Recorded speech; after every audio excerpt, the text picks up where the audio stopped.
The locals' paralyzing superstitions had protected it from prying eyes. Until now.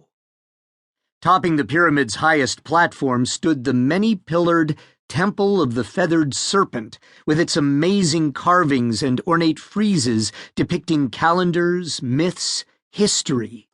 Cassandra had named the temple herself, after noting the dense motifs that showed the wise god Kukulkan and his feathered reptilian companions, or guardians, a common symbol of power in the Maya mythos. The intricate bas-reliefs added a new richness to the Quetzalcoatl-Kukulkan legends of the early Central American peoples. Her team had also found an unfathomably deep cistern behind the pyramid, a natural limestone sinkhole filled with oily black water in whose murky depths Cassandra suspected hid many artifacts, relics, and, quite probably, the bones of sacrificial victims. Such limestone wells, or cenotes, were common in Maya cities of the Yucatín. But this one at Yucatín had never been ransacked by treasure seekers or explored by archaeologists. Her team planned to break out the diving equipment within a week, and she herself would descend into the depths. But for now, they still had too much initial cataloging to complete. More breathtaking discoveries, more work, but too little time and too little money. For now, she concentrated on exploring inside the pyramid. If her team didn't do an overwhelming job here on their first visit, someone else in the competitive archaeological community would no doubt return with a larger expedition, better funding, and superior equipment. It could completely overshadow Cassandra's work. The crews of native workers recruited by her team's local guide, Fernando Victorio Aguilar, a self-styled adventurer and expediter, had worked for days already hacking and chopping at the underbrush, removing mahogany and ceiba trees, slashing ferns with their machetes, uprooting creepers to remove the shroud of time and nature from around Yucatín. As soon as they saw the carvings of feathered serpents, though, the native workers had retreated in terror.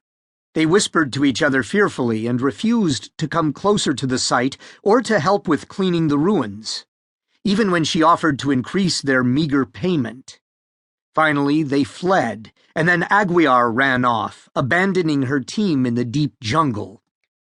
In her work, Cassandra had always respected native traditions and beliefs. It came with the territory. But her excitement at these discoveries had grown so intense that she found such superstitions frustrating, and her impatience flared up. The archaeologists continued working on their own. They had supplies for a few weeks and a transmitter to call for help, should they need it. For now, she and the 4 others enjoyed their solitude.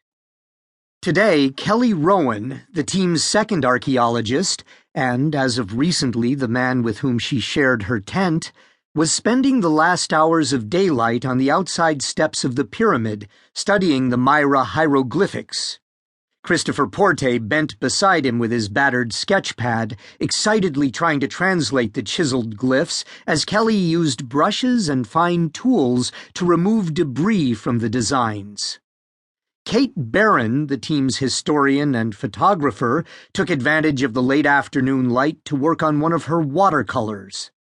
Quiet and highly professional, Kate did her official work with the cameras and logbooks in a no-nonsense way.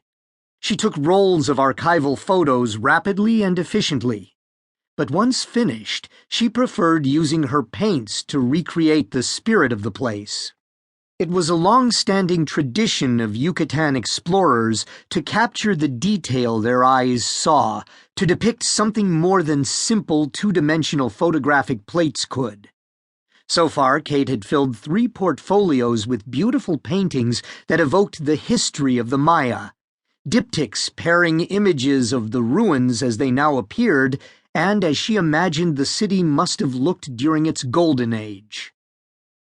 While the team's quiet but frenzied work went on outside, the simmering jungle sounds increased with the fading light. Daytime creatures sought shelter against the darkness, while nocturnal predators